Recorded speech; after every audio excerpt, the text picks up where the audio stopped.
তোমরা কার সুন্নত ফলো করছো? তোমাদের কি মনে হয় যে নবী সাল্লাল্লাহু আলাইহি ওয়াসাল্লাম আনস্মার্ট মানুষ ছিলেন? আমাদের নবীর সুন্নত হচ্ছে ভালো কোনো সুন্নত হয়? তার রুচিবোধ কি আমাদের চেয়ে উন্নত ছিল না? তিনি সবসময় টিপটাপ পরিপাটি থাকতেন। কাপড় চোপড়, ওঠা বসা, চলাফেরা, কথাবার্তা, আতর সুগন্ধি ব্যবহার করা, তার বসত বাড়ি অলওয়েজ নিট অ্যান্ড ক্লিন, পরিষ্কার। আমাদের খুব দুঃখ লাগে এগুলো দেখলে, যে মুসলিমদের বাথরুমগুলো নোংরা হবে কেন? আর তুহুরু শাতরুল ইমানই তো বোঝাতে পারলাম না। পবিত্রতা, নিট অ্যান্ড ক্লিন, চকচকা ঝকঝকা থাকবে মুসলিমদের বাড়িঘর, এটা হলো পবিত্রতা, ইমানের একটা অংশ। ইমানের অর্ধেকই পবিত্রতা। আমাদের বাড়িঘর, পোশাক পরিচ্ছদ, চেহারা সুরত সব পরিষ্কার থাকতে হবে, এক ঝকঝক করবে।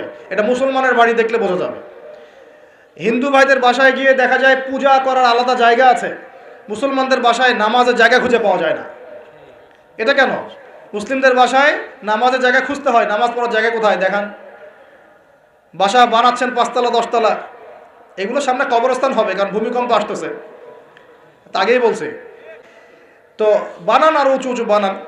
তো 10 তলা বাড়িতে একটা জায়গা পাওয়া যায় না নামাজ পড়ার জন্য। ড্রয়িং রুমে নামাজ পড়তে হয়, বেডরুমে নামাজ পড়তে হয়, বাথরুমের সামনে নামাজ পড়তে হয়। অথচ একটা ছোট্ট হিন্দু ভাইয়ের বাসায় গিয়ে দেখেন তার ইবাদত, তাদের ইবাদত মানে তাদের ভাষায় বলছি, উপাসনা তাদের করা আলাদা জায়গা আছে। দেখেন নাই? তাহলে ধর্মকে কে বেশি শ্রদ্ধা করে? আমার কোনো ফিকির আছে নামাজ নিয়ে? বাড়িতে কাজের বুয়া থাকার জায়গা আছে, নামাজ পড়ার জায়গা নেই। বাড়িতে গোডাউন আছে, গোডাউন রাখার জায়গা। বাড়িতে টয়লেট আছে, 5টা 6টা টয়লেট, সব ইংলিশ, নামাজের জায়গা নেই। তো বাড়িঘর বানাবেন, আলাদা করে নামাজের জায়গা করবেন। আজকেই বাসায় গিয়ে বাসা ঠিক করবেন কোন জায়গা নামাজের। ওই ঘরটা পরিষ্কার থাকবে, আরও বেশি পরিষ্কার থাকবে, আতর খুশবু দেওয়া থাকবে, ওখানে আগর আতর থাকবে, আগর তো জ্বালান আপনারা, একটা আধ্যাত্মিক পরিবেশ থাকবে, ঢুকলেই নামাজ পড়তে ইচ্ছা করবে। আর বাড়িঘরের টয়লেট হবে পরিষ্কার পরিচ্ছন্ন। আমাদের মুসলিম জাতি নিট অ্যান্ড ক্লিন, পরিষ্কার জাতি। আমরা সবসময় রাসূল সাল্লাল্লাহু আলাইহি ওয়াসাল্লামের মতো টিপটাপ পরিপাটি থাকবো ইনশাআল্লাহ। পারবো তো ইনশাআল্লাহ? আল্লাহ কবুল করুন, আমিন। রাতের বেলা অবশ্যই সূরা বাকারা শেষের 3 আয়াত পড়তেই হবে। পারা যাবে ইনশাআল্লাহ? নিজের উপর এটাকে ফরজ করে নিয়ে নেবেন। আল্লাহ পাক তার নবীকে ওয়াদা করেছেন, এই ওয়াদাটা খুব ভালো করে শোনেন। আল্লাহ পাক তার নবীকে একটা ওয়াদা করেছেন, হে নবী মুহাম্মদ সাল্লাল্লাহু আলাইহি ওয়াসাল্লাম, তোমার উম্মতের যে কোনো ব্যক্তি যদি আসমান জমিনের সমান গোনা নিয়ে আমার সামনে দাঁড়ায়, আসমান জমিন সমান গোনা মানে সুদ খাইছে, ঘুষ খাইছে, ধরেন দুর্নীতি করছে, আপনার জেনা করেছে, হ্যাঁ চুরি করেছে, ইত্যাদি ইত্যাদি অনেক পাপ করেছে। হয়তো কিছু পাপের শাস্তি দুনিয়ায় পেয়েছে, কিছু শাস্তি মৌতের সময় যন্ত্রণার সময় পেয়েছে, কিছু শাস্তি কবরে পেয়েছে, আবার কিছু শাস্তি হাসরের মাঠে পেয়েছে। এভাবে শাস্তি দেওয়া হবে ধাপে ধাপে, এবং এর মধ্য দিয়ে গোনাগুলো মাফ হবে। আবার কিছু সময় আল্লাহ পাক পরীক্ষা করেছেন জান দিয়ে, মাল দিয়ে, সম্পদের ক্ষতি দিয়ে। তো তোমার উম্মতের যে কোনো ব্যক্তি যত বড় পাপ নিয়ে আসুক না কেন, আসমান জমিন ভরায় ফেলুক পাপ দিয়ে, কিন্তু তার আমল নামায় যদি আমার সাথে শিরকের পাপ না থাকে, আমি তার সামনে আসমান জমিন সমান ক্ষমা নিয়ে হাজির হব ইনশাআল্লাহ। মানে আল্লাহ মাফ করে দিবেন। তাহলে প্রিয় ভাই, শিখলাম যে আমাদের আমল নামাকে শিরক মুক্ত করতে হবে। রাজি আছেন ইনশাআল্লাহ?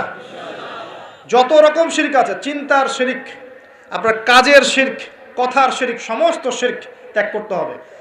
আমাদের রবকে, খাওয়ানকে, সন্তান দেনকে, বাঁচানকে, মারেনকে, রিজিকের মালিককে, ভালো মন্দের মালিককে, ইহকাল পরকালে কল্যাণের মালিককে, আমার ইবাদত পাওয়ার যোগ্যকে, আমার ভালোবাসা পাওয়ার যোগ্যকে, আমি ভয় করব কাকে, আমি শ্রদ্ধা করব কাকে, আমি সবচেয়ে বেশি সম্মান করব কাকে, আমি কার জন্য বাঁচব, কার জন্য মরব, কার জন্য জীবন উৎসর্গ করব, সব কার জন্য হবে।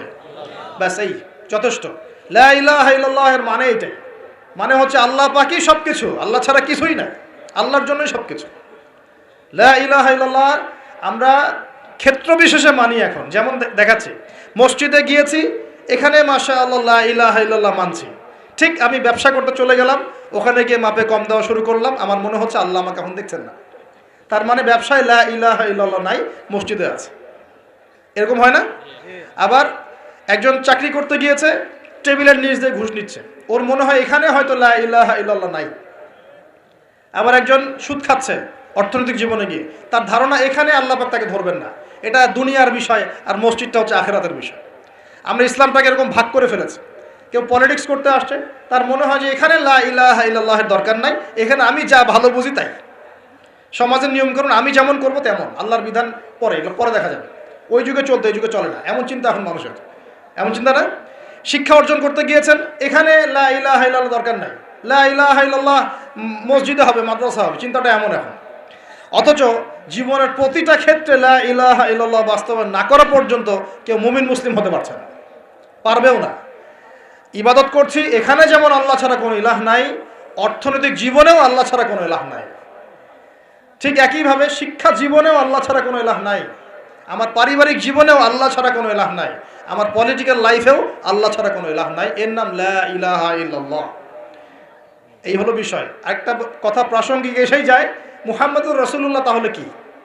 মুহাম্মদুর রাসূলুল্লাহ হচ্ছে জীবনের প্রতিটা ক্ষেত্রেই এই একমাত্র ব্যক্তি আমার আদর্শ, উনি ছাড়া আমি কাউকে আদর্শ রূপে গ্রহণ করতে পারি না। এই হলো মুহাম্মদুর রাসূলুল্লাহ। চেহারা থেকে শুরু হবে, আমার চেহারা হবে তার মতো, চুল দাড়ি তার মতো, পোশাক আশাক তার মতো, আমার বাড়িঘর তার মতো।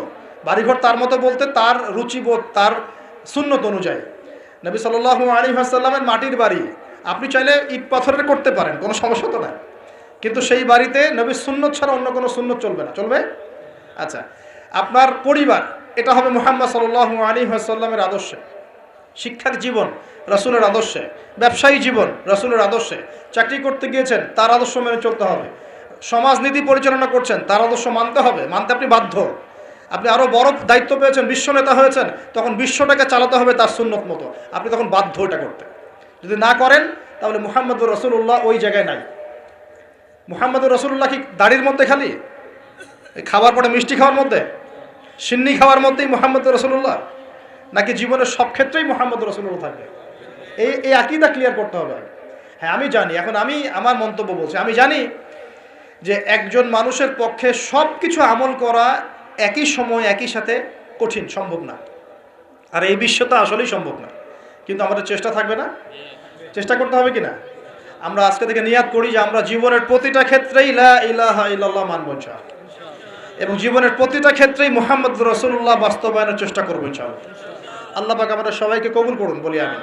আল্লাহ পাক সবাইকে তৌফিক দান করুন। শুআয়ব আলাইহিস সালামের কওম এই শিরকের পাপের মধ্যে লিপ্ত ছিল। আমি কি শিরক বোঝাতে পেরেছি ভাই? কিছুটা হলো পেরেছেন তো? একটা কিছু এরকম বই পাওয়া যায় বাজারে, আকীদা সংক্রান্ত, আকীদা তাহাবিয়া, আল ওয়াসাতিয়া, এরকম কিছু বই আছে। কোরআন সুন্নাহর আলোকে বিশুদ্ধ আকীদা, তারপর শিরক কি ও কেন, কিতাবুত তাওহীদ, এরকম কিছু বই পাওয়া যায়। এগুলো কিনলে আপনি শিরকের বিভিন্ন ক্যাটাগরিজগুলো জানতে পারবেন, কিভাবে শিরক হতে পারে। অনেক ভাই আছেন না, নামাজ পড়ে না, সবাইকে নামাজের দাওয়াত দিচ্ছি আমরা। আল্লাহ পাক আমাদের সবাইকে 5 ওয়াক্ত নামাজ জামাতে পড়ার তৌফিক দান করুন। সফরে আছেন, মুসাফির আছেন, আপনার জন্য ওজর আছে, কিন্তু নর্মালি মুকিম অবস্থায় জামাত ধরার চেষ্টা করতে হবে। আল্লাহ পাক তৌফিক এনায়েত করুন। এবং আমাদের বাড়িঘরের চাইতে মসজিদগুলো হবে সুন্দর, বড়, ঝকঝকা, নিট অ্যান্ড ক্লিন। আর এত বেশি মসজিদের দরকার নাই। আমরা একটা খেয়াল করি কি, একটা এলাকার মধ্যেই 10-20টা মসজিদ, দেখেন নাই? মসজিদের সংখ্যা কমায়, মসজিদ বড় করেন যাতে সমাজটা বড় হয়। এভাবে সমাজ ভাগ হয়ে গেছে। আপনার টাকা আছে, বাসার সামনে একটা মসজিদ করছে, আরেক ভাই তার বাসার সামনে একটা করছে, আরেক ভাই তার বাসার সামনে। এখানে 10 জন নামাজ পড়ে, ওখানে 15 জন, এখানে 20 জন। যদি একটা থাকতো, সবাই এসে নামাজ পড়তো, এখানে লোক হইতো 100 জন। কোনটা ভালো? এই ইউনিটিটা ভালো। নামাজের জামাতের নামাজ আমাদেরকে ঐক্য শেখায়। কি শেখায়? ঐক্য শেখায়। আমরা এভাবে ভাগ করে ফেলছি। অনেক সময় দুঃখজনক দেখা যায় কিছু মাসআলাগত কারণেও মসজিদ ভাগ করে ফেলে মানুষ। আমি এই মাসলাকের মানুষ, আমি এই মাসআলা মানি, আমি এই তরিকার মানুষ, মসজিদ ভাগ। সেইভাবে নামাজ পড়ে, সেইভাবে পড়ে। এগুলো কি উম্মার উপকার হচ্ছে? দূরদর্শিতা কাকে বলে? দূরদর্শিতা এই বিষয়টাকে বলে। ধরেন ইহুদি, খ্রিস্টান, কাফের, মুশরিক, মুনাফিকদের সাথে মুসলিমদের একটা সংঘর্ষ হচ্ছে। তখন যে মুসলিম ভাই আপনাকে গালি দিয়েছিল তার সাথে কাঁধে কাঁধ মিলিয়ে আপনাকে লড়তে হবে। এর নাম দূরদর্শিতা। বুঝতে পারছেন না কথা? যে মুসলিম ভাই আপনাকে গালি দিয়েছে বা যার সাথে আপনার একটু মনোমালিন্য হয়েছে, সেই মুসলিম ভাইকেও আপন করে নিয়ে প্রকৃত শত্রুদেরকে ডিফেন্ড করার নাম হচ্ছে ইসলাম। বুঝতে পারেননি মনে? এটা খেয়াল করবেন। মসজিদ ভাগ করতে যাবেন না। আর মসজিদের বিষয়ে আমি একটা কথা বলি যে মসজিদগুলোকে আলাদা করে নিয়ে উম্মার ঐক্যগুলোকে নষ্ট করেন না। আল্লাহর ওয়াস্তে সবাই ভাই ভাই হয়ে যান। আমাদের মধ্যে অনেক ভেদাভেদ থাকতে পারে, আকীদাগত কিছু, মাযহাবগত, মানহাজগত, তরিকাগত কিছু ভেদাভেদ থাকতেই পারে। থাকতে পারে মানে এটা কিন্তু শুরু থেকেই ছিল, তাই বলে কিন্তু আমরা আলাদা হয়ে যাই নাই। দুঃখজনক এখন আমরা কাকের চেয়েও খারাপ হয়ে গেছে। কার চেয়ে? কাকের চেয়ে। কাকের কথা বলেছিলাম একটা লেকচারে। কাক হচ্ছে পৃথিবীর প্রথম খুনাখুনির সাক্ষী, মনে আছে? হাবিল কাবিলের খুনের সাক্ষী কে? কাক। কাক ঠোকর দিয়ে দিয়ে দেখিয়েছে যে কিভাবে ভাইকে দাফন করতে হয়।